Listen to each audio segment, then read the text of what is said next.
ಅಖಿಲಾಂಡ ಕೋಟಿ ಬ್ರಹ್ಮಾಂಡ ನಾಯಕ ರಾಜಾದಿರಾಜ ಯೋಗಿರಾಜ ಪರಬ್ರಹ್ಮ ಶ್ರೀ ಸಚ್ಚಿದಾನಂದ ಸದ್ಗುರು ಸಾಯಿನಾಥ್ ಮಹಾರಾಜ್ ಕಿ ಜೈ. ಗುರುವಿನ ಪಾದಾರವಿಂದಗಳಿಗೆ ವಂದಿಸುತ್ತಾ ನಮಸ್ತೆ ಸ್ನೇಹಿತರೆ, ಹೇಗಿದ್ದೀರಾ? ಗುರುವಿನ ಆಶೀರ್ವಾದ, ಭಗವಂತನ ದಯೆ, ಕರುಣೆ, ಪ್ರೇಮದಲ್ಲಿ ನೀವು ಸಂರಕ್ಷಿಸಲ್ಪಡ್ತಾ ಇದ್ದೀರಾ. ಅದೇ ರೀತಿ ಪ್ರಾರ್ಥನೆಯನ್ನು ಮಾಡ್ತಾ ಹಾಗೆ ನಿಮ್ಮ ಉದ್ದೇಶಗಳು ತುಂಬ ಒಳ್ಳೆಯ ಒಂದು ಪರಿವರ್ತನೆ ತಗೊಳ್ತಾ ಇರೋದ್ರಿಂದ ಇಲ್ಲಿ ಭಗವಂತನ ದಯೆ, ಕರುಣೆ, ಪ್ರೇಮಕ್ಕೆ ನೀವು ಸಾಕ್ಷಿಯಾಗಿದ್ದೀರಾ. ಅಂದರೆ ನಿಮ್ಮ ಜೀವನದಲ್ಲಿ ಒಂದಿಷ್ಟು ಒಳ್ಳೆಯ ಒಂದು ಅನುಭವಗಳನ್ನು ನೀವು ಫೀಲ್ ಮಾಡ್ತಾ ಇದ್ದೀರಾ. ಅದೇ ಸತ್ಯವಾಗಲಿ ಅಂತೇಳಿ ಗುರುವಿನಲ್ಲಿ ನೀವು ನಂಬಿದ ಭಗವಂತನಲ್ಲಿ ಪ್ರಾರ್ಥನೆಯನ್ನು ಮಾಡ್ತಾ ಇವತ್ತಿನ ರೀಡಿಂಗ್ ಶುರು ಮಾಡ್ತಾ ಇದ್ದೀನಿ. ಎಂದಿನಂತೆ ಇದು ಒಂದು ಟೈಮ್ಲೆಸ್ ಜನರಲ್ ರೀಡಿಂಗ್ ಆಗಿರುತ್ತೆ. ಹಾಗೆ ಇದು ಕನೆಕ್ಟಿವ್ ಎನರ್ಜಿಯಲ್ಲಿರುತ್ತೆ. ಯಾವ ಸಮಯದ ಎನರ್ಜಿ ಪ್ರಕಾರ ನೀವು ಈ ರೀಡಿಂಗ್ನ ಎನರ್ಜಿಗೆ ಕನೆಕ್ಟ್ ಆಗ್ತಿರೋ ಖಂಡಿತವಾಗಿಯೂ ಈ ಎನರ್ಜಿ ನಿಮ್ಮನ್ನು ಹೀಲ್ ಮಾಡುತ್ತೆ, ಗೈಡ್ ಮಾಡುತ್ತೆ, ಪ್ರೊಟೆಕ್ಟ್ ಮಾಡುತ್ತೆ. ಹಾಗಾದರೆ ಎಂದಿನಂತೆ ನೀವು ನಂಬಿದ ಗುರುವನ್ನು ಹಾಗೆ ದೈವಶಕ್ತಿಯನ್ನು ಸ್ಮರಣೆ ಮಾಡಿಕೊಂಡು ಈ ಎನರ್ಜಿಗೆ ಕನೆಕ್ಟ್ ಆಗಿ ಇಲ್ಲಿ ನಿಮ್ಮ ಈಗಿನ ಪ್ರಸ್ತುತ ಎನರ್ಜಿ ಏನು ಬಯಸ್ತಾ ಇದೆ, ಹಾಗೆ ಯಾವ ಉತ್ತರವನ್ನು ಹುಡುಕ್ತಾ ಇದೆ, ಯಾವುದು ನಿಮ್ಮ ಮನಸ್ಸಲ್ಲಿ ಒಂದು ರೀತಿಯ ನೋವು ಕೊಡ್ತಾ ಇದೆ, ಅದನ್ನು ಹೇಗೆ ಪರಿಹಾರ ಮಾಡಿಕೊಳ್ಬೇಕು, ಅದಕ್ಕೆ ಮೊದಲನೇದಾಗಿ ಉತ್ತರ ಬರ್ತಾ ಇದೆ. ಈಗ ನೀವು ತುಂಬ ನಿಮ್ಮನ್ನು ತಿಳ್ಕೊಂಡಿದ್ದೀರಾ. ಒಂಟಿತನ ನನ್ನನ್ನು ದುರ್ಬಲ ಅಲ್ಲ, ಎಲ್ಲೋ ಒಂದು ರೀತಿಯಲ್ಲಿ ಅದು ಗಟ್ಟಿಯಾಗಿಸಲು ಬಂದಿತ್ತು ಅನ್ನೋ ರೀತಿಯಲ್ಲಿ ನಿಮಗೆ ಒಂದು ಅನುಭವ ಆಗಿದೆ. ಮುಂದಿನ ದಿನಗಳಲ್ಲಿ ಒಂದು ಪರೀಕ್ಷೆಯನ್ನು ಕೂಡ ನೀವಿನ್ನೂ ಎದುರಿಸಬೇಕು. ಅಂದರೆ ಇಲ್ಲಿಗೆ ಎಲ್ಲ ಮುಗೀತು ಅಂತಲ್ಲ, ಜೀವನ ಅಂದಮೇಲೆ ಕೆಲವೊಂದು ವಿಚಾರಗಳು ನಿಮ್ಮ ಜೀವನದಲ್ಲಿ ರಿಪೀಟ್ ಆಗ್ತವೆ, ಹಾಗೆ ಕೆಲವೊಂದು ದೂರ ಆಗ್ತವೆ, ಕೆಲವೊಂದು ಮತ್ತೆ ಮತ್ತೆ ಮರುಕಳಿಸ್ತವೆ. ಅವುಗಳನ್ನೇ ಪರೀಕ್ಷೆ ಅನ್ನೋದು. ಅಂದರೆ ಅಲ್ಲಿ ನೀವಿನ್ನೂ ಸರಿಯಾದ ಒಂದು ಪಾಠವನ್ನು ಕಲ್ತಿಲ್ಲ ಅನ್ನೋ ರೀತಿಯಲ್ಲಿ ಕೆಲವು ಪರೀಕ್ಷೆಗಳು ನಿಮಗೆ ಮುಂದಿನ ದಿನಗಳಲ್ಲಿ ಎದುರಾಗ್ತದೆ. ಭಯ ಪಡುವ ಅವಶ್ಯಕತೆ ಇಲ್ಲ. ನೀವು ಗುರುವಿನಲ್ಲಿ ಶರಣಾಗಿದ್ದೀರಾ. ನಿಮ್ಮ ನಂಬಿಕೆ, ನಿಮ್ಮ ಆತ್ಮವಿಶ್ವಾಸದ ಮೇಲೆ ಆ ಪರೀಕ್ಷೆಯನ್ನು ಕೂಡ ನೀವು ದಾಟ್ಕೊಳ್ತೀರಾ. ಅಲ್ಲಿ ನಿಮಗೆ ಕೆಲವೊಂದಿಷ್ಟು ಪರಿವರ್ತನೆಗಳು ಸಿಗ್ತವೆ. ಅಂದರೆ ನೀವು ಬಯಸಿದ್ದು ಸಿಗ್ಬೋದು, ಇಲ್ಲ ಕೆಲವೊಂದು ವಿಚಾರಗಳಲ್ಲಿ ನಿಮಗೆ ತುಂಬ ನೋವು ಸಿಗ್ತಾ ಇತ್ತು ಅಂದರೆ ಆ ವಿಚಾರಗಳು, ಆ ವ್ಯಕ್ತಿ ನಿಮ್ಮ ಜೀವನದಲ್ಲಿ ದೂರ ಆಗ್ಬೋದು ಮುಂದಿನ ದಿನಗಳಲ್ಲಿ ಅನ್ನೋ ರೀತಿಯಲ್ಲಿ ಒಂದು ಸ್ಪಷ್ಟತೆ ನಿಮಗೆ ಖಂಡಿತ ಸಿಗುತ್ತೆ. ಇದು ಪರೀಕ್ಷೆನೇ ಆಗಿರುತ್ತೆ ಅಲ್ವಾ? ಯಾಕಂದರೆ ನೀವು ಅವರನ್ನು ಎಲ್ಲೋ ಒಂದು ರೀತಿಯಲ್ಲಿ ಸಂಭಾಳಿಸ್ತಾ ಇದ್ರಿ, ಇಲ್ಲ ಆ ವ್ಯಕ್ತಿ ಬದಲಾಗಬೇಕು ಅಂತೇಳಿ ಬಯಸ್ತಾ ಇದ್ರಿ, ಇಲ್ಲ ಅವರಿಗೋಸ್ಕರ ಒಂದಿಷ್ಟು ಪ್ರಾರ್ಥನೆ ಮಾಡಿದ್ರಿ. ಯಾಕಂದರೆ ಒಂದು ಹಿಂದೆ ನಿಮ್ಮಿಬ್ಬರ ಸಂಬಂಧ ತುಂಬ ಚೆನ್ನಾಗಿತ್ತು, ಇಲ್ಲ ಅಂದರೆ ನೀವು ಅವ್ರ ಮೇಲೆ ತುಂಬ ಒಂದು ಪ್ರೀತಿ, ವಿಶ್ವಾಸ, ನಂಬಿಕೆಯನ್ನು ಇಟ್ಟಿದ್ರಿ. ಆ ಪ್ರೀತಿ, ನಂಬಿಕೆ, ವಿಶ್ವಾಸದಿಂದ ನೀವು ಅವರ ಬದಲಾಗಬೇಕು ಅಂತೇಳಿ ಪ್ರಯತ್ನ ಪಡ್ತಾ ಇದ್ರಿ. ಅವರು ಯಾವುದೆಲ್ಲ ರೀತಿಯಲ್ಲಿ ಒಂದು ವರ್ತನೆ ಮಾಡ್ತಾರೋ ಅದನ್ನು ಸಹಿಸ್ಕೊಂಡಿದ್ರಿ, ಸಂಭಾಳಿಸ್ಕೊಂಡಿದ್ರಿ. ಅಂದರೆ ಒಂದು ಅವಕಾಶ ಕೊಡೋಣ ಅನ್ನೋ ರೀತಿಯಲ್ಲಿ. ಆದರೆ ಒಂದು ಪರೀಕ್ಷೆ ಯಾವ ರೀತಿ ನಿಮಗೆ ಬರುತ್ತೆ ಅಂದರೆ ಅವರು ನಿಮ್ಮಿಂದ ದೂರ ಆಗ್ಬೋದು, ಇಲ್ಲಾಂದರೆ ನೀವೇ ಅವರನ್ನು ದೂರ ಮಾಡ್ಬೋದು, ಇಲ್ಲ ಆ ಪರಿಸ್ಥಿತಿನ ಸಂಭಾಳಿಸೋಕ್ಕಾಗಲ್ಲ ಅಂತೇಳಿ ಸೋಲೊಪ್ಕೊಳ್ಬೋದು. ಈ ರೀತಿ ಪರೀಕ್ಷೆ ಎದುರಾಗುತ್ತೆ. ಇದು ಪರೀಕ್ಷೆನೇ ಅಲ್ವಾ? ಅಂದರೆ ಒಬ್ಬ ಪ್ರೀತಿ ಪಾತ್ರನನ್ನು ಬಿಟ್ಕೊಡೋದು, ಕಳ್ಕೊಳ್ಳೋದು, ಅವರಿಂದ ದೂರ ಆಗೋದು ಅಂದರೆ ಅದು ಒಂದು ಪರೀಕ್ಷೆನೇ. ಆ ಪರೀಕ್ಷೆ ಖಂಡಿತ ಕೆಲವರ ಜೀವನದಲ್ಲಿ ಎದುರಾಗತ್ತೆ. ಯಾಕಂದರೆ ಅದು ನಿಮಗೆ ಸಾಕಷ್ಟು ನೋವು ಕೊಟ್ಟಿದೆ. ಪರಿವರ್ತನೆ, ಸಂಭಾಳಿಸ್ಕೊಳ್ಬೇಕು, ಈ ಎಲ್ಲ ವಿಚಾರಗಳಿಂದ ನೀವು ಸೋತು ಹೋಗಿದ್ದೀರಾ. ನಾನು ಸಾಕಷ್ಟು ಆ ವಿಚಾರವನ್ನು ಸಂಭಾಳಿಸಲು ಪ್ರಾಮಾಣಿಕವಾಗಿ ಪಟ್ಟಿದ್ದೀನಿ, ಸಮಯನೂ ಕೊಟ್ಟಿದ್ದೀನಿ, ಇನ್ನೂ ನನ್ನಿಂದ ಆಗಲ್ಲ ಅನ್ನೋ ರೀತಿಯಲ್ಲಿ ನೀವು ಒಂದು ಒಲ್ಲದ ಮನಸ್ಸಿನಿಂದ ಒಂದು ತೀರ್ಮಾನಕ್ಕೆ ಬರ್ತೀರಾ. ಸ್ವಲ್ಪ ದಿನ ಅದು ದೂರ ಆಗೋದಿರ್ಬೋದು, ಇಲ್ಲ ಏನೋ ಒಂದು ರೀತಿಯಲ್ಲಿ ಒಂದು ಪರಿವರ್ತನೆನ ತಗೊಳ್ತೀರಾ. ಇದು ಒಂದು ಪರೀಕ್ಷೆನೇ ನಿಮಗೆ. ಯಾಕಂದರೆ ಅದು ನಿಮಗೆ ಸಹಿಸಲಾಗ್ತಾ ಇಲ್ಲ, ಆದರೂ ಇದು ಪರೀಕ್ಷೆ ಅನ್ನೋ ರೀತಿಯಲ್ಲಿ ಎದುರಾಗ್ತದೆ. ಈ ಪರೀಕ್ಷೆಯನ್ನು ನೀವು ಎದುರಿಸಲೇಬೇಕು. ಯಾಕಂದರೆ ನೀವು ಸತ್ಯದ ಪರವಾಗಿ ನಿಂತಿದ್ದೀರಾ. ಆಗ ನಿಮ್ಮ ಜೊತೆ ಯಾರೂ ಇರಲ್ಲ.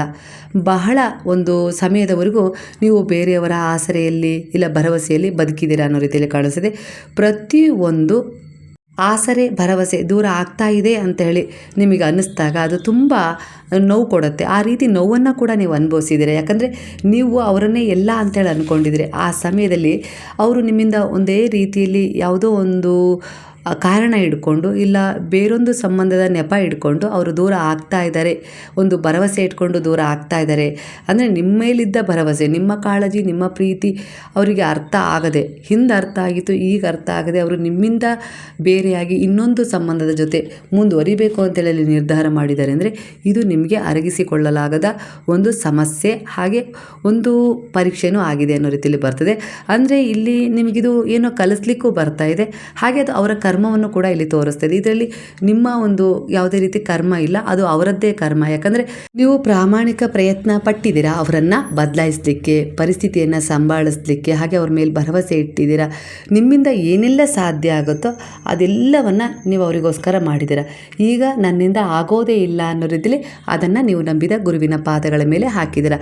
ಆದರೆ ಇಲ್ಲಿ ನೀವು ಶರಣಾಗತರಾಗಿದ್ದೀರಾ. ಅದ್ರ ಜೊತೆ ನಿಮ್ಮ ಒಂದು ಪ್ಯಾಟ್ರನ್ ಇಲ್ಲಿ ಅಂತ್ಯಗೊಂಡಿದೆ. ನೀವು ಏನು ಕಲಿಬೇಕೋ ಅದನ್ನು ಕಲ್ತಿದ್ದೀರಾ. ಕಲ್ತಿದ್ದೀರಾ ಅವರಿಗೂ ಕಲಿಸೋ ಪ್ರಯತ್ನವನ್ನು ಪ್ರಾಮಾಣಿಕವಾಗಿ ಮಾಡಿದ್ದೀರಾ. ಹಾಗಂತ ಇದು ನಿಮ್ಮ ಸೋಲಲ್ಲ. ಬಾಬಾ ನಾನು ಪ್ರಯತ್ನ ಪಟ್ಟಿದ್ದೀನಿ, ಈಗ ನಿಮ್ಮ ಒಂದು ಪಾದಗಳಲ್ಲಿ ಅದನ್ನು ಆ ವಿಚಾರವನ್ನು ಅವರನ್ನು ಅರ್ಪಣೆ ಮಾಡಿದ್ದೀನಿ ಅನ್ನೋ ರೀತಿಯಲ್ಲಿ ನೀವೀಗ ಅದನ್ನು ಅರ್ಪಣೆ ಮಾಡಿದರೆ ಈಗ ಅವರ ಒಂದು ಕರ್ಮ ಶುರುವಾಗಿದೆ ಅಂತ ಹೇಳಿ ಇಲ್ಲಿ ಸೂಚಿಸ್ತಾ ಇದೆ. ಹಿಂದೆ ಎಲ್ಲವೂ ಚೆನ್ನಾಗಿತ್ತು, ಈಗ ಅವರು ನಿಮ್ಮ ಕಾಳಜಿ, ಪ್ರೇಮ, ಪ್ರೀತಿ ಎಲ್ಲವನ್ನು ಅರ್ಥ ಮಾಡ್ಕೊಳ್ಳದೆ ಬೇರೊಂದು ವ್ಯಾಮೋಹಕ್ಕೆ ಒಳಗಾಗಿದ್ದಾರೆ. ಅಂದರೆ ಈಗ ಅವರಲ್ಲಿ ಏನೋ ಕಲಿಬೇಕು, ಅಲ್ಲಿಂದ ಅವರಿಗೆ ಏನೋ ಒಂದು ತಿರುವು ಸಿಗಬೇಕು. ಅಲ್ಲಿವರೆಗೂ ಅಲ್ಲಿ ಸ್ವಲ್ಪ ಅಂತರ ಆಗ್ಬೋದು, ಒಟ್ಟಾರೆಯಾಗಿ ಅವರು ಕಲೀಲೂಬಹುದು, ಇಲ್ಲಾಂದರೆ ಅದರಲ್ಲೇ ಮತ್ತೆ ಮುಳುಗ್ಬೋದು. ಎರಡೂ ರೀತಿಯಲ್ಲಿ ಕಾಣಿಸ್ತದೆ. ಒಟ್ಟಾರೆಯಾಗಿ ನಿಮ್ಮ ಒಂದು ಪ್ರಾರ್ಥನೆ ಅವ್ರು ಬದಲಾಗಬೇಕು ಅನ್ನೋ ರೀತಿಯಲ್ಲೇ ಇರೋದ್ರಿಂದ ಅಲ್ಲಿ 90% ಅವರು ಬದಲಾಗ್ಬೋದು ಅನ್ನೋ ರೀತಿಯಲ್ಲಿ ಬರ್ತದೆ. ಇನ್ನು 10% ಅವರದ್ದೇ ಮೇಲೆ ಅದು ಬಿಟ್ಟಿದೆ. ಯಾಕಂದರೆ ಪರಿವರ್ತನೆ ಸಿಗ್ತಾ ಇರುತ್ತೆ. ನಾನು ಬದಲಾಗಬೇಕು ಅಂತಲೂ ಅವ್ರಿಗೆ ಅನ್ನಿಸ್ತಾ ಇದೆ, ನಾನು ಮಾಡ್ತಾ ಇರೋದು ತಪ್ಪು ಅಂತಲೂ ಅನ್ನಿಸ್ತಾ ಇದೆ, ನಾನು ಯಾವ ದಾರಿಯಲ್ಲಿದ್ದೀನಿ ಅಂತಲೂ ಗೊತ್ತಾಗ್ತಿದೆ. ಗೊತ್ತಿದ್ದು ತಪ್ಪು ಮಾಡಿದಾಗ ಅದಕ್ಕೆ ಪರಿವರ್ತನೆ ಅನ್ನೋದು ಅವ್ರು ತಗೊಳಕ್ಕೆ ಸ್ವಲ್ಪ ಕಷ್ಟ ಆಗ್ಬೋದು. ಹಾಗಾಗಿ 10% ಅವರನ್ನು ಅವರು ಸಂಭಾಳಿಸೋದು ಕಷ್ಟ ಆಗ್ಬೋದು. ಯಾಕಂದರೆ ಅವರು ಅಂತಹ ಒಂದು ವ್ಯಾಮೋಹಕ್ಕೆ ಒಳಪಟ್ಟಿದ್ದಾರೆ. ಆದರೆ 90% ನೀವೇನು ಅವರಿಗೋಸ್ಕರ ಒಂದು ಒಳ್ಳೆಯ ಪ್ರಾರ್ಥನೆ ಮಾಡ್ತಾ ಇದ್ದೀರಲ್ಲ ಅದು ಫಲ ಕೊಡ್ಬೋದು ಅನ್ನೋ ರೀತಿಯಲ್ಲಿ. ಯಾಕಂದರೆ ಇಲ್ಲಿ ಒಂದು ಅಸತ್ಯಕ್ಕಿಂತ ಸತ್ಯನೇ ಗೆಲ್ಲೋದು ಅದರ ಸಮಯ ತಗೊಳುತ್ತೆ, ಆ ರೀತಿ ತೋರಿಸ್ತಾ ಇದೆ. ಖಂಡಿತ ಅವರೇ ಭರವಸೆಯಾಗಿದ್ದರು, ಅವರೇ ನಿಮ್ಮ ಒಂದು ಆಸರೆಯಾಗಿದ್ದರು. ಅಂಥವರು ಇದ್ದಕ್ಕಿದ್ದ ಹಾಗೆ ನಿಮ್ಮಿಂದ ದೂರ ಆದಾಗ ನೀವು ಅದರಿಂದ ತುಂಬ ನೋವು ಅನುಭವಿಸಿದ್ದೀರಾ. ಯಾಕಂದರೆ ನೀವು ನಿಮ್ಮ ಶಕ್ತಿಯನ್ನು ನಿಮ್ಮ ಕೈಯಲ್ಲಲ್ಲ ಅವರ ಕೈಯಲ್ಲಿ ಇಟ್ಟಿದ್ರಿ. ಹಾಗಾಗಿ ನಿಮಗೆ ತುಂಬ ಒಂದು ರೀತಿಯ ನೋವಾಗಿತ್ತು, ದುರ್ಬಲತೆಗೆ ಜಾರಿದ್ರೆ, ಅರಗಿಸಿಕೊಳ್ಳಲಾಗದಷ್ಟು ನೀವು ಒಂದು ಕುಗ್ಗಿ ಹೋಗಿಬಿಟ್ಟಿದ್ರೆ. ಆ ಸಮಯದಲ್ಲಿ ಗುರು ಬಂದು ನಿಮ್ಮನ್ನು ಹೀಲ್ ಮಾಡಿದ್ದಾರೆ ಅನ್ನೋ ರೀತಿಯಲ್ಲಿ ಕಾಣಿಸ್ತಿದೆ. ಈಗ ಸ್ವಲ್ಪ ನಿಮ್ಮಲ್ಲಿ ಚೇತರಿಕೆ ಕಾಣಿಸ್ತಿದೆ. ಹಾಗಾಗಿ ಎಲ್ಲ ವಿಚಾರಗಳಿಗೂ ಅಂಟಿಕೊಳ್ಳೋದು ಅಗತ್ಯವಿಲ್ಲ. ಪ್ರೀತಿ ಇರಬೇಕು, ಮೋಹ ಇರಬೇಕು, ಹಾಗೆ ಕುಟುಂಬನೂ ಇರಬೇಕು. ಅದಕ್ಕೆ ತಕ್ಕ ಹಾಗೆ ಒಂದಿಷ್ಟು ಯೋಚನೆ ಹಾಗೆ ಭವಿಷ್ಯದ ಕನಸುಗಳು ಇರಬೇಕು. ಯಾವುದಕ್ಕೂ ಅಂಟ್ಕೊಳ್ಬಾರ್ದು ಅನ್ನೋ ರೀತಿಯಲ್ಲಿ ಗುರು ಎಚ್ಚರಿಸ್ತಾ ಇದ್ದಾರೆ. ಆಗಲೇ ನಿಮ್ಮನ್ನು ನೀವು ಕಳ್ಕೊಳ್ಳೋದು. ಹಾಗಾಗಿ ಬಾಬಾ ಇಲ್ಲಿ ಹೇಳ್ತಾ ಇದ್ದಾರೆ, ಇಲ್ಲಿ ಕೇಳಿ ಮಕ್ಕಳೇ, ನೀವು ಯಾವ ದಿನ ನಿಮ್ಮ ಆಸರೆ ನೀವಾಗ್ತಿರೋ ಆ ದಿನ ಬೇರೆಯವರ ಆಸರೆ ನಿಮ್ಗಿರೋದಿಲ್ಲ. ಆದರೆ ಆ ದಾರಿ ಅಷ್ಟು ಸುಲಭವೂ ಅಲ್ಲ. ಅಂದರೆ ಇದರ ಅರ್ಥ ಬೇರೆ ರೀತಿ ತಿಳ್ಕೊಳ್ಳೋದು ಬೇಡ ಅನ್ನೋ ರೀತಿಯಲ್ಲಿ ಬರ್ತದೆ. ನಿಮ್ಮ ತಪ್ಪುಗಳನ್ನು ನೀವು ಒಪ್ಕೊಳ್ಳೋದು, ನಿಮ್ಮ ಜೀವನದ ನಿರ್ಧಾರ ನೀವೇ ತೆಗೆದುಕೊಳ್ಳೋದು, ನಿಮ್ಮನ್ನು ನೀವು ಆತ್ಮವಿಶ್ವಾಸದಿಂದ ಧೈರ್ಯವಾಗಿ ಒಂದು ಬದಲಾಯಿಸ್ಕೊಳ್ಳೋದು, ಇವೆಲ್ಲ ಕಠಿಣವಾಗಬಹುದು. ಆದರೆ ಇದೇ ಕಠಿಣತೆ ನಿಮ್ಮನ್ನು ಗಟ್ಟಿಯಾಗಿಸುತ್ತೆ. ಹಾಗೆ ನೀವು ಪ್ರತಿ ಬಾರಿ ಬಿದ್ದಾಗಲೂ ಯಾರಾದರೂ ನಿಮ್ಮನ್ನು ಎತ್ತಲಿಕ್ಕೆ ಅಂತಲೇ ಬರೋದಿಲ್ಲ. ಕೆಲವು ಬಾರಿ ನೀವೇ ಎದ್ದು ನಿಲ್ತಿರಲ್ಲ, ಆ ಸಮಯವೇ ಈ ಜಗತ್ತಿನ ಯಾವುದೇ ರೀತಿಯ ಒಂದು ಶಕ್ತಿ ನಿಮ್ಮನ್ನು ಸೋಲಿಸಲು ಸಾಧ್ಯವಿಲ್ಲ ಅನ್ನೋ ರೀತಿಯಲ್ಲಿ ಗುರು ಹೇಳ್ತಿದ್ದಾರೆ. ಈ ಅನುಭವ ಈಗಾಗಲೇ ನಿಮಗಾಗಿದೆ. ಬಾಪಾರವರ ಒಂದು ಶರಣದಲ್ಲಿ ಬಂದಮೇಲೆ ಸಾಕಷ್ಟು ನೀವು ಕಲ್ತಿದ್ದೀರಾ ಜೀವನದಲ್ಲಿ, ಹಾಗೆ ಕಲಿಸಿದ್ದೀರಾ ಕೂಡ.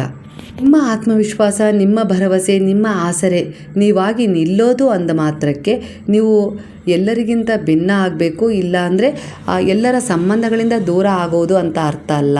ಇದರ ಅರ್ಥ ಕೇವಲ ನಿಮ್ಮನ್ನು ನೀವು ಅರ್ಥ ಮಾಡ್ಕೊಳ್ಳೋದು, ನಿಮ್ಮನ್ನು ನೀವು ಆತ್ಮವಿಶ್ವಾಸದಿಂದ ಇಟ್ಕೊಳ್ಳೋದು. ಯಾರೂ ನಿಮ್ಮನ್ನು ಅರ್ಥ ಮಾಡ್ಕೊಳ್ಳೋದಿದ್ದಾಗ ನಿಮ್ಮನ್ನು ನೀವೇ ಅರ್ಥ ಮಾಡ್ಕೊಳ್ಳೋದು. ನನ್ನ ಜೊತೆ ಯಾರೂ ಇಲ್ಲ ಅನ್ನೋದಕ್ಕಿಂತ ನನ್ನ ಜೊತೆ ನಾನೇ ಇದ್ದೀನಿ ಅನ್ನೋದನ್ನು ಅರ್ಥ ಮಾಡ್ಕೊಳ್ಳೋದು. ಅಂದರೆ ಇಲ್ಲಿ ಒಂದು ಸಮಯ ಅಂತ ಬರುತ್ತೆ, ನಿಮ್ಮಿಂದ ಎಲ್ಲರೂ ದೂರ ಆಗೋದು, ಇಲ್ಲ ನಿಮಗೆ ಅವ್ರು ಬೇಕು ಅನ್ನಿಸ್ತಾ ಇರುತ್ತೆ, ಆದರೂ ಕೂಡ ಅವರು ಏನೋ ಒಂದು ಕಾರಣ ಕೊಟ್ಟು ದೂರ ಹೋಗ್ತಾ ಇದ್ದಾರೆ. ಇಂಥ ಸಮಯದಲ್ಲಿ ನೀವು ಕುಗ್ಗೋದಲ್ಲ, ನಿಮ್ಮ ಜೊತೆ ನೀವೇ ನಿಂತು ಇರಿ. ಸ್ವಲ್ಪ ದಿನ ಸಂಭಾಳಿಸಿ ಆ ಒಂದು ಸಮಯವನ್ನು. ಖಂಡಿತ ಆ ಸಮಯ ಬದಲಾಗತ್ತೆ ಅನ್ನೋ ರೀತಿಲಿ ನಿಮ್ಮ ಮನಸ್ಸಿನ ಮನಸ್ಸು ಹೇಳ್ತಾ ಇದೆ. ಅಂದರೆ ಖಂಡಿತ ನಿಮ್ಮ ನಿರ್ಧಾರ ಸರಿ ಇದೆ, ಈ ರೀತಿ ನಿಮಗೆ ಅನುಭವ ಆಗ್ತಾ ಇದೆ. ನೀವು ಕೆಲವೊಂದು ವಿಚಾರಗಳಲ್ಲಿ ಪರಿಹಾರವನ್ನು ಹೊರಗಡೆ ಹುಡುಕ್ತಾ ಇದ್ದೀರಾ.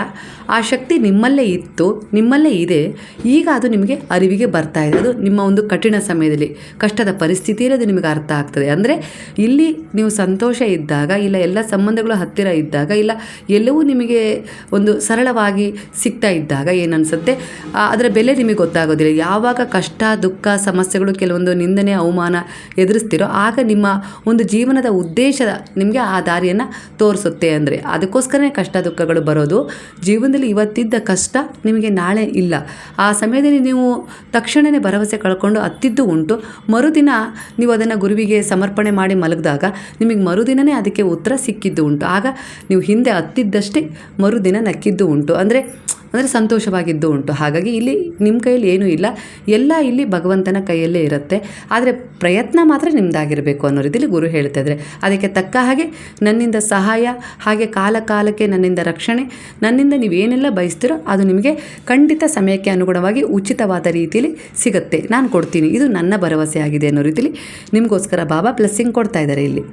ಕೆಲವು ಬಾರಿ ಯಾರು ನನ್ನವರು ಅಂದ್ಕೊಂಡಿದ್ರು, ಯಾರ ಮೇಲೆ ವಿಶ್ವಾಸ ಇಟ್ಟಿದ್ರು, ಯಾರ ಜೊತೆ ನೀವು ನಿಮ್ಮ ನೋವನ್ನು ಹಂಚ್ಕೊಂಡಿದ್ರು ಅವರೇ ನಿಮಗೆ ತುಂಬ ನೋಯಿಸ್ಬಿಟ್ರು. ಆದರೆ ಯಾರು ನಿಮ್ಮ ಮೇಲೆ ಕಾಳಜಿ ಪ್ರೀತಿ ನಿಜವಾಗ್ಲೂ ಮಾಡಿದ್ರು ಅವರನ್ನು ನೀವೇ ದೂರ ಮಾಡಿಬಿಟ್ಟಿದ್ರಿ.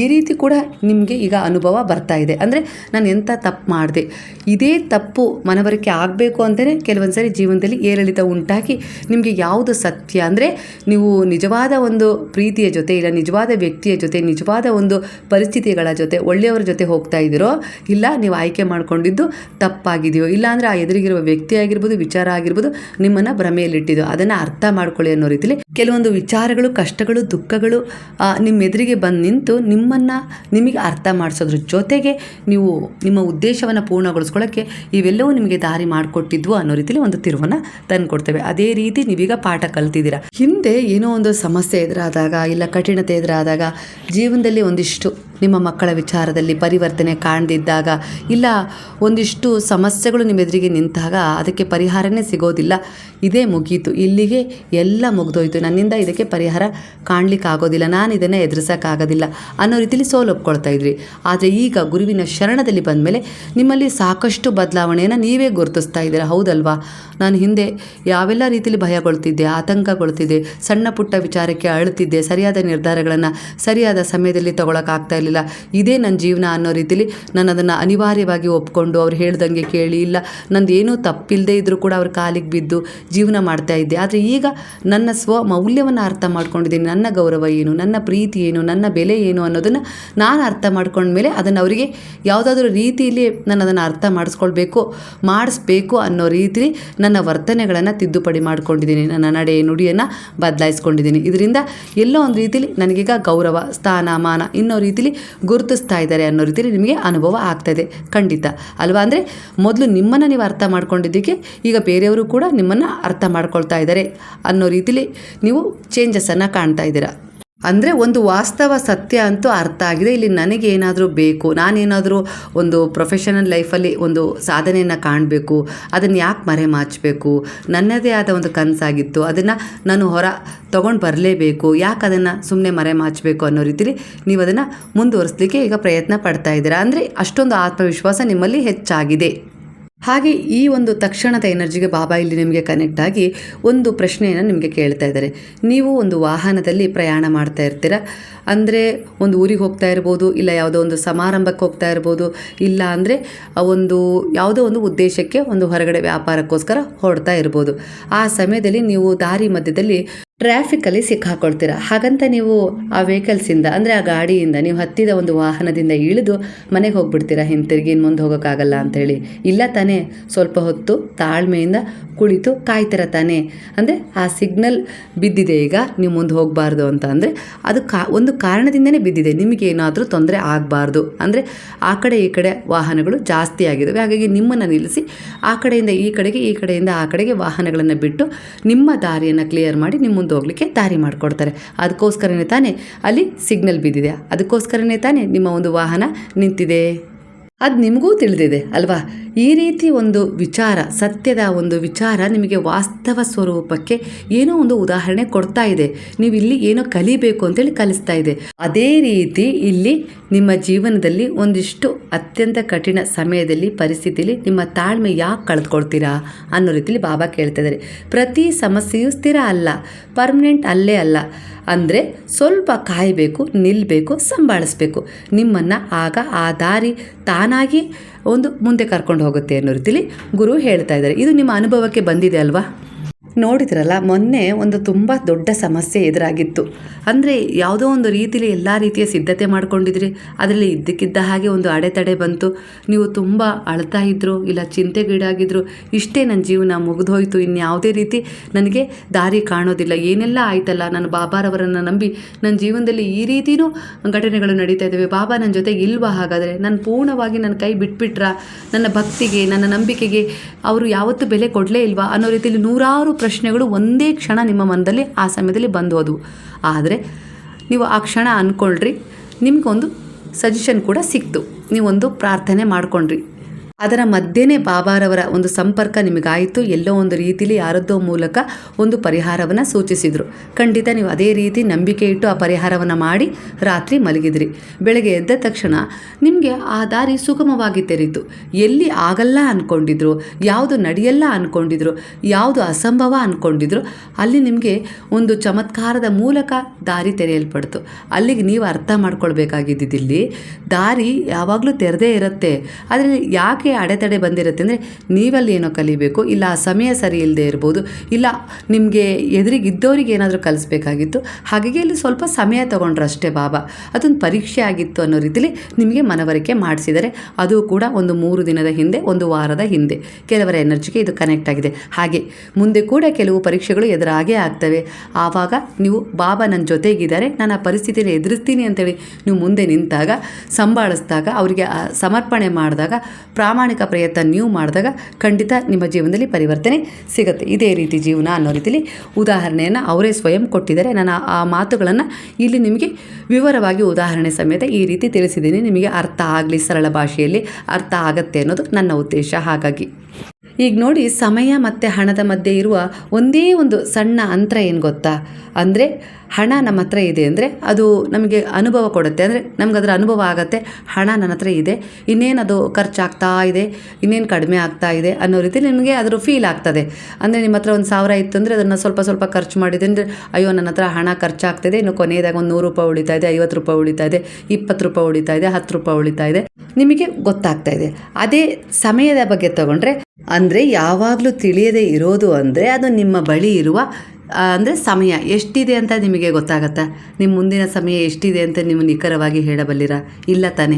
ನಿಮ್ಮ ಹತ್ರ ಹಣ ಎಷ್ಟಿದೆ, ಎಷ್ಟು ಖರ್ಚಾಗ್ತಾಯಿದೆ, ಎಷ್ಟು ಉಳಿತಾ ಇದೆ, ಅದ್ರ ಬಗ್ಗೆ ನಿಮಗೆ ಒಂದು ಗೊತ್ತಾಗ್ತಾ ಇದೆ. ಯಾಕಂದರೆ ನಿಮ್ಮ ಕೈಯಲ್ಲಿದೆ. ಸಮಯ ಅನ್ನೋದು ನಿಮ್ಮ ಕೈಯಲ್ಲಿಲ್ಲ. ಅದನ್ನೇ ಅರ್ಥ ಮಾಡಿಸೋಕ್ಕೆ ಪ್ರಯತ್ನ ಪಡ್ತಾ ಇದ್ದಾರೆ. ಅದನ್ನೇ ಅರ್ಥ ಮಾಡಿಸ್ತಾ ಇದೆ ಕೆಲವೊಂದಿಷ್ಟು ಪರಿಸ್ಥಿತಿಗಳು, ಕೆಲವೊಂದಿಷ್ಟು ವಿಚಾರಗಳು, ಕೆಲವೊಂದಿಷ್ಟು ಜನರು. ಅದನ್ನು ಅರ್ಥ ಮಾಡ್ಕೊಳ್ಳಿ, ಅರ್ಥ ಮಾಡಿಕೊಳ್ಳೇಬೇಕು. ಅದು ನಿಮಗೆ ಅರ್ಥನೂ ಆಗಿದೆ ಈಗ. ಅಂದರೆ ನೀವೀಗ ಏನೆಲ್ಲ ಸಮಸ್ಯೆಗಳನ್ನು, ಪರಿಸ್ಥಿತಿಗಳನ್ನು ಎದುರಿಸ್ತಾ ಇದ್ರೋ, ಎಷ್ಟೇ ಗೊಂದಲದಲ್ಲಿದ್ದರೂ ಕೂಡ ಒಂದು ವಿಷಯವನ್ನು ನೆನಪಿಟ್ಕೊಳ್ಳಿ, ಎಲ್ಲವನ್ನು ನಾನೊಬ್ಬನೇ ಹೊತ್ಕೊಂಡು ನಡಿಬೇಕು ಅಂತ ಏನಿಲ್ಲ ಅಂತ ಇಲ್ಲಿ ಬಾಬಾ ಹೇಳ್ತಾರೆ. ಜೀವನ ನಿಮ್ಮನ್ನು ಹಾಗೆ ಕೇಳೋದು ಇಲ್ಲ. ಕೆಲವೊಮ್ಮೆ ಜೀವನದಲ್ಲಿ ಮುಂದಿನ ದಾರಿ ಕಾಣದಿದ್ದಾಗ ಹೆಚ್ಚು ಯೋಚನೆಗಳು ಮನಸ್ಸನ್ನು ಕಾಡ್ತವೆ. ಅದು ಸಹಜ. ಹಾಗಂತ ಭವಿಷ್ಯದ ಬಗ್ಗೆ ಭಯ ಹೆಚ್ಚಾದಾಗ ನೀವು ಅದನ್ನು ನಿಯಂತ್ರಿಸಲಾಗದ ಒಂದು ವಿಷಯಗಳನ್ನು ಬಲವಂತವಾಗಿ ನಿಯಂತ್ರಿಸಲು ಪ್ರಯತ್ನಿಸ್ತೀರ. ಅದೇ ಸಮಯದಲ್ಲಿ ನಿಮಗೆ ಒಂದಿಷ್ಟು ಸಮಸ್ಯೆಗಳು ಇನ್ನೂ ಹೆಚ್ಚಾಗಿ ತೀವ್ರವಾಗಿದ್ದಾವ ಅನ್ನೋ ರೀತಿಯಲ್ಲಿ ಕಾಣಿಸ್ತಾ ಇದ್ದಾವೆ. ಹಾಗಂತ ಗುರುವಿಗೆ ನೀವೀಗ ಎಲ್ಲ ವಿಚಾರವನ್ನು ಶರಣಾಗಿಸಿದ್ದೀರಾ ಅಂದ ಮಾತ್ರಕ್ಕೆ ಕೈಕಟ್ಟಿ ಕೂತ್ಕೊಳ್ಳಿ ಅನ್ನೋದಲ್ಲ. ನಿಮ್ಮ ಕರ್ತವ್ಯವನ್ನು ಪ್ರಾಮಾಣಿಕವಾಗಿ ನೀವು ಮಾಡೋದು. ಆದರೆ ಪ್ರತಿಯೊಂದು ಫಲಿತಾಂಶದ ಬಗ್ಗೆ ಅತಿಯಾದ ಭಯ ಮತ್ತು ಒತ್ತಡವನ್ನು, ನಿರೀಕ್ಷೆಯನ್ನು ಬಿಟ್ಬಿಡಬೇಕು. ಕೆಲವು ಬಾಗಿಲುಗಳು ಮುಚ್ಚಿದ್ರೇ ಅದರ ಹಿಂದೆ ನಿಮಗೆ ಒಳ್ಳೆಯದನ್ನು ನೀಡುವ ಇನ್ನೊಂದು ಬಾಗಿಲು ತೆರೆದುಕೊಳ್ಳುತ್ತೆ ಅನ್ನುವ ನಂಬಿಕೆ ಮಾತ್ರ ನೀವು ಇಟ್ಕೊಳ್ಬೇಕು ಅನ್ನೋ ರೀತಿಯಲ್ಲಿ ಗುರು ಹೇಳ್ತಿದ್ದಾರೆ. ಹಾಗೆ ಇಲ್ಲಿ ಇಂದಿನ ಕಾಲದಲ್ಲಿ ಹೇಗಾಗಿದೆ ಅಂದರೆ, ತಮ್ಮ ಸಮಸ್ಯೆಗಳಲ್ಲೇ ಎಷ್ಟು ಮುಳುಗಿರ್ತಾರೆ ಅಂದರೆ, ಇತರರಿಗೆ ಒಂದು ಸಾಂತ್ವನದ, ಒಂದು ಭರವಸೆ, ಒಂದು ಎಲ್ಲ ಒಳ್ಳೆಯದಾಗತ್ತೆ ಅನ್ನೋ ರೀತಿಲಿ ಒಂದು ಮಾತು ಹೇಳೋದಕ್ಕೂ ಕೂಡ ಸಮಯ ಕೊಡೋದಿಲ್ಲ. ಸಮಯ ಅವ್ರ ಹತ್ರ ಇರೋದಿಲ್ಲ ಅನ್ನೋ ರೀತಿಲಿ ಕಾರಣ ಹೇಳ್ತಾರೆ, ನೆಪ ಹೇಳ್ತಾರೆ. ಆದರೆ ನೀವು ಯಾರಿಗಾದರೂ ಸಹಾಯ ಮಾಡಿದರೆ, ಒಬ್ಬರ ಕಣ್ಣೀರು ಒರೆಸಿದರೆ, ಒಬ್ಬರಿಗೆ ಧೈರ್ಯದ ಮಾತು ಹೇಳಿದರೆ, ಒಬ್ಬರಿಗೆ ಭರವಸೆ ತುಂಬಿದರೆ, ಅದು ಕೇವಲ ಅವರಿಗೆ ಮಾಡಿದ ಸಹಾಯವಲ್ಲ, ಅದು ದೈವ ಸೇವೆ ಆಗತ್ತೆ ಅನ್ನೋ ರೀತಿಲಿ ಗುರುವು ಹೇಳ್ತಿದ್ದಾರೆ. ಹಾಗಾಗಿ ನಿಮ್ಮ ಮೂಲಕ ಮನುಷ್ಯತ್ವ, ದಯೆ, ಕರುಣೆ, ಪ್ರೇಮ, ಸೇವೆಯ ಭಾವವನ್ನು ನಾನು ಹೆಚ್ಚಿಸಿ ಈ ರೀತಿ ಸೇವೆ ಮಾಡ್ತಿದ್ದೀನಿ. ಈ ರೀತಿ ಕೂಡ ನಾನು ನಿಮ್ಮನ್ನು ಗುಣಪಡಿಸ್ತಿದ್ದೀನಿ, ನಿಮ್ಮ ದೋಷಗಳನ್ನು ದೂರ ಮಾಡ್ತಿದ್ದೀನಿ, ನಿಮ್ಮನ್ನು ಹೀಲ್ ಮಾಡ್ತಿದ್ದೀನಿ ಅನ್ನೋ ರೀತಿಲಿ ಗುರು ಹೇಳ್ತಿದ್ದಾರೆ.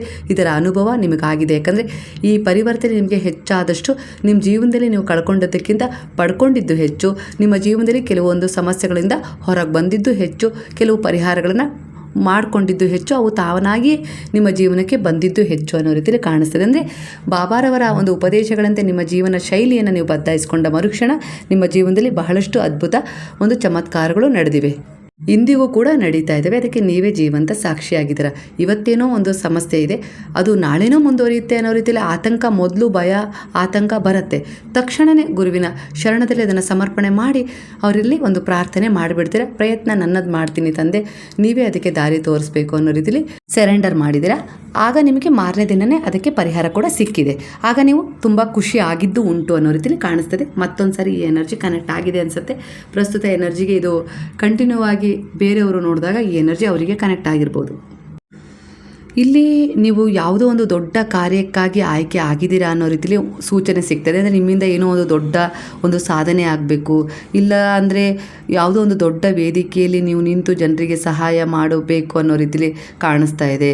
ಹಾಗೆ ಕೆಲವೊಮ್ಮೆ ಒಂದು ಮಾತು, ಒಂದು ಒಳ್ಳೆಯ ಸಲಹೆ, ಒಂದು ಪ್ರಾರ್ಥನೆ ಅವರಿಗೋಸ್ಕರ, ಒಂದು ಸಣ್ಣ ಸಹಾಯ ಯಾರಾದರೊಬ್ಬರ ಜೀವನವನ್ನು ಬದಲಾಯಿಸ್ತು ಅಂದರೆ ನಿಮ್ಮ ಮೂಲಕ ಒಳ್ಳೆಯ ಒಂದು ಕೆಲಸಗಳು ಆಗಿವೆ ಅಂತ ಹೇಳಿ ಭಗವಂತ ನಿಮ್ಮನ್ನು ಗುರುತಿಸಿ ನಿಮ್ಮ ಜೀವನದಲ್ಲಿರುವ ಒಂದಿಷ್ಟು ದೋಷಗಳನ್ನು ದೂರ ಮಾಡಿ ಬ್ಯಾಲೆನ್ಸ್ ಮಾಡ್ತಾರೆ. ಅಂದರೆ ಪುಣ್ಯವನ್ನು ಕೊಡ್ತಾರೆ, ಹಾಗೆ ಪಾಪವನ್ನು ಕಳೀತಾರೆ. ಇದೇ ಕೆಲಸವನ್ನು ಗುರುವು ನಿಮ್ಮ ಜೀವನದಲ್ಲಿ ಬಂದ ಮೇಲೆ ಮಾಡಿಸ್ತಾ ಇರೋದು. ಹಾಗಾಗಿ ನಿಮ್ಮ ಜೀವನ ಒಂದಿಷ್ಟು ಕಠಿಣ ಪರಿಸ್ಥಿತಿಗಳನ್ನು ಎದುರಿಸುವ ಮೂಲಕ ಅವುಗಳನ್ನು ಕಳ್ಕೊಳ್ಳೋಕ್ಕೆ ದಾರಿ ಹುಡುಕ್ತಾ ಇದೆ. ಅಂದರೆ ಅಲ್ಲಿ ಗುರುವು ದಾರಿಯನ್ನು ಯೋಜಿಸಿ ಕೊಡ್ತಾ ಇದ್ದಾರೆ. ನೀವು ಯಾರಿಂದ ಒಂದು ಉತ್ತರವನ್ನು ಕಾಯ್ತಾ ಇದ್ರೋ ಆ ಉತ್ತರ ಸಿಗುತ್ತೆ. ಯಾವ ಅವಕಾಶಕ್ಕಾಗಿ ಒಂದು ಪರಿಹಾರ ಮಾಡ್ಕೊಂಡಿದ್ರೋ ಆ ಅವಕಾಶ ಸಿಗುತ್ತೆ ಅನ್ನೋ ರೀತಿಯಲ್ಲಿ ಕಾಣಿಸ್ತಿದೆ. ಒಟ್ಟಾರೆಯಾಗಿ ಒಂದು ನೆಮ್ಮದಿ ನಿಮ್ಮ ಕಡೆಗೆ ಬರ್ತಾ ಇದೆ ವೇಗದಲ್ಲಿ. ಈಗ ಎಲ್ಲವೂ ನಿಂತಂತೆ ನಿಮಗೆ ಕಾಣಿಸ್ತಾ ಇರ್ಬೋದು, ಆದರೆ ಒಳಗಿನಿಂದ ಹಲವಾರು ವಿಷಯಗಳು ನಿಮ್ಮ ಪರವಾಗಿ ಒಂದು ಜೋಡಣೆ ಆಗ್ತದೆ. ಆ ಕಾರ್ಯವನ್ನು ಗುರುವು ಮಾಡ್ತಾ ಇದ್ದಾರೆ ನಿಮ್ಮ ಪರವಾಗಿ. ಅವರು ನಿಮಗೆ ತುಂಬ ಸಹಾಯ ಮಾಡ್ತಾಯಿದ್ದಾರೆ. ಯಾಕಂದರೆ ನೀವು ಅವರ ಶಿಷ್ಯ, ಅಂದರೆ ಅವರ ಶರಣದಲ್ಲಿದ್ದೀರ. ಅವರ ಶರಣದಲ್ಲಿದ್ದವ್ರನ್ನ ಅವರು ಅಷ್ಟು ಸುಲಭಕ್ಕೆ ಕೈ ಬಿಡೋದಿಲ್ಲ. ನೀವು ಕೈ ಬಿಟ್ಟರೂ ಕೂಡ ಮತ್ತೆ ಅವರು ನಿಮ್ಮನ್ನು ಅವ್ರ ಕಡೆ ಆಕರ್ಷಣೆ ಮಾಡ್ತಾರೆ. ಮತ್ತು ಹೇಗೆ ಅಂದರೆ ಒಂದು ಮಗು ಕೈ ತಪ್ಪಿಸ್ಕೊಂಡು ರೋಡಲ್ಲಿ ತುಂಬಿದ ಒಂದು ಜನರ ಮಧ್ಯೆ ಇದ್ದ ಒಂದು ಗುಂಪಿನ ದಾರಿಯಲ್ಲಿ ಹೋದಾಗ ಅದೆಲ್ಲೋ ಒಂದು ರೀತಿಯಲ್ಲಿ ಕಳೆದು ಹೋಗ್ಬಿಡ್ಬೋದು, ಇಲ್ಲ ಅದಕ್ಕೆ ಏನಾದರೂ ತೊಂದರೆ ಆಗ್ಬೋದು, ಸಮಸ್ಯೆ ಆಗ್ಬೋದು ಅನ್ನೋ ರೀತಿಯಲ್ಲಿ ಅದರ ಕೈಯನ್ನು ಹೇಗೆ ಅದರ ಹಿಡಿತವನ್ನು ಗಟ್ಟಿಯಾಗಿ ಹಿಡ್ಕೊಳ್ಳೋಕ್ಕೆ ನೀವು ಹೆಚ್ಚಿಸ್ತೀರಲ್ಲ, ಅದೇ ರೀತಿ ಗುರುವು ನೀವು ಅವರ ಕೈ ತಪ್ಪಿಸ್ಕೊಂಡು ಚಂಚಲತೆಯಿಂದ ಆಗಿರ್ಬೋದು, ಇಲ್ಲ ನನಗಿಲ್ಲೇನೂ ಸಿಗೋದಿಲ್ಲ, ಇಲ್ಲ ನನ್ನ ಹಣೆ ಬರಹ ಇಷ್ಟೇ ಅನ್ನೋ ರೀತಿಯಲ್ಲಿ ಸೋಲೊಪ್ಕೊಂಡು ಹೋಗುವಂಥ ಸ್ಥಿತಿಯಲ್ಲೂ ಕೂಡ ಗುರುವು ನಿಮ್ಮನ್ನು ಕೈ ಬಿಡೋದಿಲ್ಲ. ಮತ್ತು ಅವರ ಹಿಡಿತವನ್ನು ಹೆಚ್ಚಾಗಿಸಿ ನೀವು ಈಗ ಸೋಲೊಪ್ಕೊಳ್ಳೋದು ಬೇಡ, ನಾನು ನಿಮ್ಮ ಜೊತೆಗಿದ್ದೀನಿ, ಧೈರ್ಯವಾಗಿ ಇನ್ನೊಂದು ಸ್ವಲ್ಪ ಹೋರಾಟ ಮಾಡು, ಖಂಡಿತ ನೀನು ಬಯಸಿದ್ದು ನಿನಗೆ ಸಿಗುತ್ತೆ ಅನ್ನೋ ರೀತಿಯಲ್ಲಿ ಇಲ್ಲಿ ಗುರುವು ನಿಮಗೆ ರಕ್ಷಣೆ ಕೊಡ್ತಾ ಇದ್ದಾರೆ ಅನ್ನೋ ರೀತಿಯಲ್ಲಿ ಕಾಣಿಸ್ತಾ ಇದೆ. ಇಲ್ಲಿ ನಿಮ್ಮ ಶಕ್ತಿ ಮತ್ತು ಆಸೆ, ಒಂದು ಪ್ರಾರ್ಥನೆ, ಮನದ ಬಯಕೆಗಳಿಗೆ ಒಂದಿಷ್ಟು ವಿಚಾರ ಕನೆಕ್ಟ್ ಆಗ್ತದೆ. ನೀವು ಹೃದಯದಿಂದ ಬಯಸಿರುವ ವಿಷಯಗಳಲ್ಲಿ ಕೆಲವು ನೆರವೇರುವ ಸಮಯ ಸಮೀಪಿಸ್ತಾ ಇದೆ ಅನ್ನೋ ರೀತಿ. ಅದು ನಿಮ್ಮ ಮದುವೆ, ಇಲ್ಲ ಸಂತಾನ, ಅಂದರೆ ಆ ವಿಚಾರದಲ್ಲಿ, ಸಂತಾನದ ವಿಚಾರದಲ್ಲಿ ನೀವು ಟ್ರೀಟ್ಮೆಂಟ್ ತಗೊಳ್ತಾ ಇದ್ದೀರೋ ಇಲ್ಲ ಸಂಕಲ್ಪ ಮಾಡಿದಿರೋ, ಖಂಡಿತ ಅದು ಕೈಗೂಡುತ್ತೆ ಅನ್ನೋ ರೀತಿಯಲ್ಲಿ ಕಾಣಿಸ್ತದೆ. ಹಾಗೆ ಇಲ್ಲಿ ಯಾವ ಒಂದು ಯೋಜನೆಯಲ್ಲಿ ನೀವು ಪಾಲ್ಗೊಂಡಿದ್ರಲ್ಲ, ಅದು ಪ್ರೊಫೆಷನಲ್ ಲೈಫಲ್ಲಿ ಅದು ಪೂರ್ಣಗೊಳ್ಳುತ್ತೆ. ಅದು ಇದೇ ವರ್ಷದಲ್ಲಿ ಪೂರ್ಣಗೊಳ್ಳುತ್ತೆ. ನೀವು ಕಂಡ ಕನಸು ನನಸಾಗುತ್ತೆ. ಸಂಗೀತದಲ್ಲಿ ಸಾಧನೆ ಮಾಡ್ತಾ ಇದ್ದೀರಾ, ಖಂಡಿತ ಅದು ಭಗವಂತನ ಪ್ರಾರ್ಥನೆಯ ಮೂಲಕ ಶುರುವಾಗಿದೆ. ಅಂದರೆ ನೀವು ಅತ್ಯಂತ ಒಂದು ಕಷ್ಟದ ಸಮಯದಲ್ಲಿದ್ದಾಗ ಆ ಒಂದು ಆಯ್ಕೆಯನ್ನು ಮಾಡ್ಕೊಂಡಿದ್ದೀರಿ, ಖಂಡಿತ ಅದರಲ್ಲಿ ನಿಮಗೆ ಮುಂದೆ ತುಂಬ ಒಂದು ಯಶಸ್ಸು ಸಿಗ್ಬೋದು, ಅದರಿಂದ ನೀವು ಬದುಕ್ಬೋದು ಅನ್ನೋ ರೀತಿಯಲ್ಲೂ ಕೂಡ ಗುರುವು ಹೇಳ್ತಿದ್ದಾರೆ. ಒಟ್ಟಾರೆಗೆ ಎನರ್ಜಿ ಅದು ಕನೆಕ್ಟ್ ಆಗ್ತಾ ಇದೆ. ಹಾಗೆ ಇಲ್ಲಿ ನಿಮ್ಮ ವೈಯಕ್ತಿಕ ವಿಚಾರಗಳನ್ನು ಯಾರ ಹತ್ರನೂ ಹಂಚ್ಕೊಳ್ಳೋದು ಬೇಡ ಅನ್ನೋ ರೀತಿಯಲ್ಲಿ ಗುರು ಹೇಳ್ತಾ ಇದ್ದಾರೆ. ಯಾರನ್ನೂ ಅಷ್ಟು ಸುಲಭವಾಗಿ ನಂಬಿ ನಿಮ್ಮ ವೈಯಕ್ತಿಕ ವಿಚಾರವನ್ನು ಹೇಳ್ಕೊಳ್ಳೋದು ಬೇಡ. ನೀವು ಅವ್ರ ಹತ್ರ ಒಂದು ಒಳ್ಳೆಯ ಸಂಬಂಧವನ್ನು ಇಟ್ಕೊಂಡಿದ್ದೀರಾ ಅಂದರೆ ಅದು ಒಂದು ಮಾತು, ಕತೆ, ಊಟ, ತಿಂಡಿ ಇಷ್ಟರ ಒಂದು ಸೀಮಿತದಲ್ಲಿ ಇರಲಿ ಅನ್ನೋ ರೀತಿಯಲ್ಲಿ ಎಚ್ಚರಿಸ್ತಾ ಇದ್ದಾರೆ.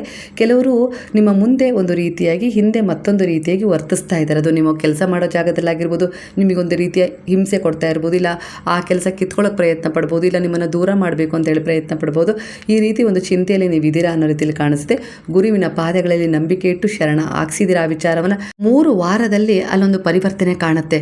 ಅದು ಹೇಗೆ ಅಂದರೆ ನಿಮಗೆ ಆಶ್ಚರ್ಯ ಆಗುತ್ತೆ, ಆ ಮಟ್ಟಕ್ಕೆ ಪರಿವರ್ತನೆ ಕಾಣುತ್ತೆ. ಅಲ್ಲಿ ಏನಾಗುತ್ತೆ ಬದಲಾವಣೆ, ನಿಮಗೆ ಅದರ ಅನುಭವ ಸಿಗುತ್ತೆ ಅನ್ನೋ ರೀತಿಯಲ್ಲಿ ಕಾಣಿಸ್ತಾ ಇದೆ.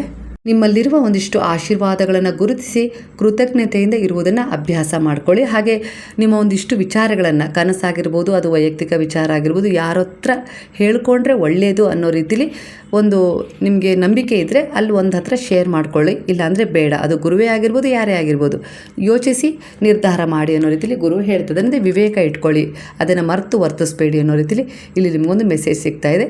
ಹಾಗೆ ಇಲ್ಲಿ ಕೆಲವೊಂದು ಜವಾಬ್ದಾರಿ ಮತ್ತು ಸ್ಥಿರತೆಯನ್ನು ನಿಮಗೆ ಕಲಿಸಿದೆ. ಕಲಿಸಿದೆ ಜೀವನ. ಅದು ಕೆಲವೊಂದು ಇಷ್ಟು ಜನರು ನಿಮಗೆ ಈಗ ಕಲಿಸ್ಬಿಟ್ಟಿದ್ರು. ಭಾವನೆಗಳ ಆಧಾರದ ಮೇಲೆ ಮಾತ್ರ ನೀವು ನಿರ್ಧಾರ ತೆಗೆದುಕೊಳ್ಳೋದೇನು ಬೇಡ. ವಾಸ್ತವ ಏನಿದೆ ಅದನ್ನು ಗಮನಿಸಿ ನೀವು ಜೀವನದಲ್ಲಿ ಮುಂದುವರಿರಿ. ನಿಮ್ಮ ಜೀವನದ ನಿಯಂತ್ರಣವನ್ನು ಮತ್ತೆ ನಿಮ್ಮ ಕೈಗೆ ತೆಗೆದುಕೊಳ್ಳುವ ಸಮಯ ಬಂದಿದೆ, ಅದರ ಕಡೆ ಗಮನ ಕೊಡಿ ಅನ್ನೋ ರೀತಿಯಲ್ಲಿ ಬಾಬಾ ಹೇಳ್ತಿದ್ದಾರೆ. ಒಂದು ಶಕ್ತಿ ವಿರಾಮದ ಸೂಚನೆಯನ್ನು ಇಲ್ಲಿ ಸೂಚಿಸ್ತಾ ಇದೆ. ನೀವು ಅನುಭವಿಸ್ತಾ ಇರುವ ವಿಳಂಬ ಶಿಕ್ಷೆ ಅಲ್ಲ. ಕೆಲವೊಮ್ಮೆ ಬ್ರಹ್ಮಾಂಡವು ನಿಮಗೆ ಹೊಸ ದೃಷ್ಟಿಕೋನವನ್ನು ನೀಡಲು ಸ್ವಲ್ಪ ಸಮಯ ತೆಗೆದುಕೊಳ್ಳುತ್ತೆ. ಈಗ ನಿಂತಿರುವಂತೆ ಕಾಣುವ ವಿಷಯಗಳು ಮುಂದೆ ಯಾಕೆ ತಡವಾಗಿತ್ತು ಎಂಬುದರ ಅರ್ಥ ನಿಮಗೆ ಸ್ಪಷ್ಟವಾಗಿ ಸಿಗುತ್ತೆ. ಅದರ ಅನುಭವ ಹೊಂದಿದ್ದೀರಾ. ಇನ್ನಷ್ಟು ಕೆಲವು ಪರೀಕ್ಷೆಗಳು ಎದುರಿಸೋದಿದೆ ಮುಂದಿನ ದಿನಗಳಲ್ಲಿ, ಆವಾಗಲೂ ಕೂಡ ನಿಮಗೆ ಅರ್ಥ ಆಗುತ್ತೆ. ಹಾಗಾಗಿ ಆತ್ಮವಿಶ್ವಾಸದಿಂದ ಇರಿ, ಧೈರ್ಯವಾಗಿ ನಿರ್ಧಾರಗಳನ್ನು ತಗೊಳ್ಳಿ. ಇಂದಿನ ಕಾಲದ ಜನರ ದೊಡ್ಡ ಸಮಸ್ಯೆ ಏನಂದರೆ, ಒಂದು ಸಣ್ಣ ಅಡಚಣೆಯೂ ಬಂದರೂ ನನ್ನ ಜೀವನ ಮುಗಿದು ಹೋಯಿತು ಅನ್ನೋ ರೀತಿಯಲ್ಲಿ ಭಾವಿಸ್ತಾರೆ. ಯಾರಿಂದ ಒಂದು ಮೆಸೇಜ್ ಬರಲಿಲ್ಲ ಅಂದರೂ ಭಯ, ಕರೆ ಬರಲಿಲ್ಲ ಅಂದರೂ ಭಯ, ಇಲ್ಲ ಅವ್ರು ಕಾಣಿಸ್ಕೊಳ್ಳಿಲ್ಲ ಅಂದರೂ ಒಂದು ಚಿಂತೆ, ಒಂದು ಕೆಲಸ ತಡ ಆದರೂ ಭಯ, ಒಂದು ವ್ಯಕ್ತಿ ದೂರ ಆದರೂ ನಿರಾಶೆ.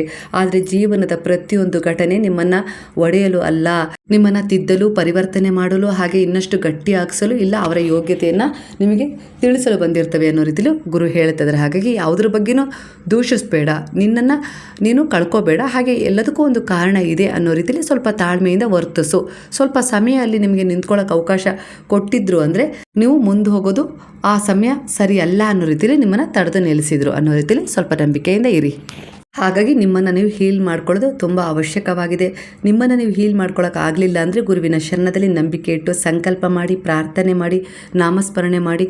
ಇದರಿಂದ ಅವರ ಒಂದು ಸಕಾರಾತ್ಮಕ ಊರ್ಜೆಗಳು ನಿಮ್ಮನ್ನು ಹೀಲ್ ಮಾಡ್ತದೆ. ಅಂದರೆ ಇಲ್ಲಿ ಬಾಬಾರವರೇ ಹೇಳಿಲ್ವಾ, ನಿನ್ನಿಂದ ಎಷ್ಟು ಪ್ರಯತ್ನ ಪಡೋಕ್ಕಾಗುತ್ತೋ ಅದನ್ನು ಮಾಡು, ಆಗಲ್ಲ ಅಂದ ಕ್ಷಣಕ್ಕೆ ಆ ವಿಚಾರಗಳನ್ನು ನನಗೆ ಸಮರ್ಪಣೆ ಮಾಡು, ನಾನು ನಿನಗೆ ಸಹಾಯ ಮಾಡ್ತೀನಿ, ನಾನು ನಿನಗೆ ರಕ್ಷಣೆ ಮಾಡ್ತೀನಿ. ಅದರಲ್ಲೇ ನಂಬಿಕೆ ಇಟ್ಟು ನೀವು ಮುಂದುವರಿರಿ. ಹಾಗೆ ನಿಮ್ಮ ಕರ್ತವ್ಯಗಳನ್ನು, ಜವಾಬ್ದಾರಿಗಳನ್ನು ಎಷ್ಟಾಗುತ್ತೋ ಅಷ್ಟು ನಿರ್ವಹಿಸಿ.